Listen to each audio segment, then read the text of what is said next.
Since the dawn of the video game age, console peripherals have held a solid position in the marketplace. Controllers are the obvious first example, highlighting the boom that the collection element of gaming has had since its inception. While the 1996 N64 controller featured 12 colour options between the initial release and the fantastic Colours Pack, modern PlayStation and Xbox controllers have an endless amount, due in part to customization programs and the independent shelling companies, but also regular releases of special edition game consoles and matching controllers. The controller isn't the be-all and end-all, however, and over the years we've seen peripherals come and go that are meant to bring more realism, more gameplay options, and ultimately more fun to the consumer. I'm Sam of R-CADE Glasgow, and today I'm counting down our top 5 video game console peripherals. Number 5, the Gamecube Game Boy player.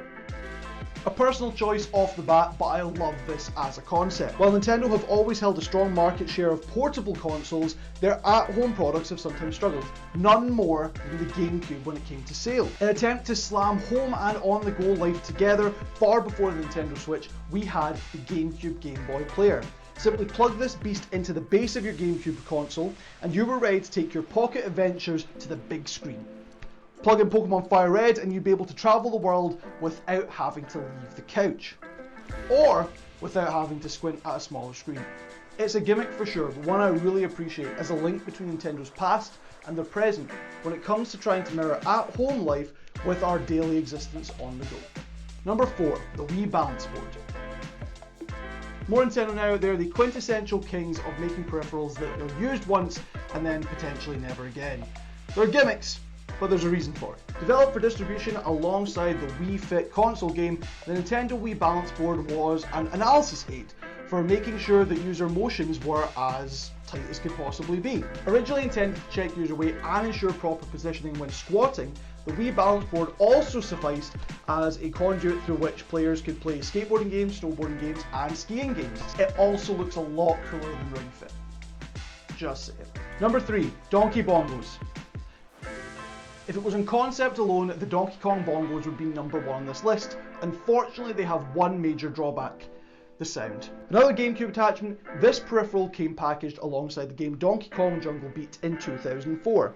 Slap left, slap right, slap both, or clap middle in order to work your way through an array of different musical tunes as part of the in-game library. An excellent game for parties, much like most rhythm games. In the before times you would often hear the sound of plastic bongos getting smacked around at any arcade private event. Unfortunately, that is one terrifying sound. Not even in terms of human injury. I just don't want to break them. Andrew would fire me again. Number 2, the Namco GCON. An example of the many different light gun peripherals that are available throughout the years, the Namco GCON is the one that stood the test of time. While the NES light gun may be more recognisable to the everyday individual, the GCON shouldn't be far behind, having featured in arcades worldwide since the release of Time Crisis 1 in 1995. The device also came packaged with the home version of the game and for every subsequent release, such as Time Crisis 2 and Time Crisis 3. It's those subsequent releases that feed into the Namco GCON longevity, as with each new game release also came a new GCON release, meaning that there's a GCON 1, 2 and 3, much like typical DualShock controllers. If you're running around the house pretending to be spies with one of your friends, it's likely you're holding one of these guns, or thinking about one of these guns. I should stop saying guns. Number 1, the Guitar Hero and Rock Band guitars. This revolutionised gaming, and not just because it gave Freddie Wong a career.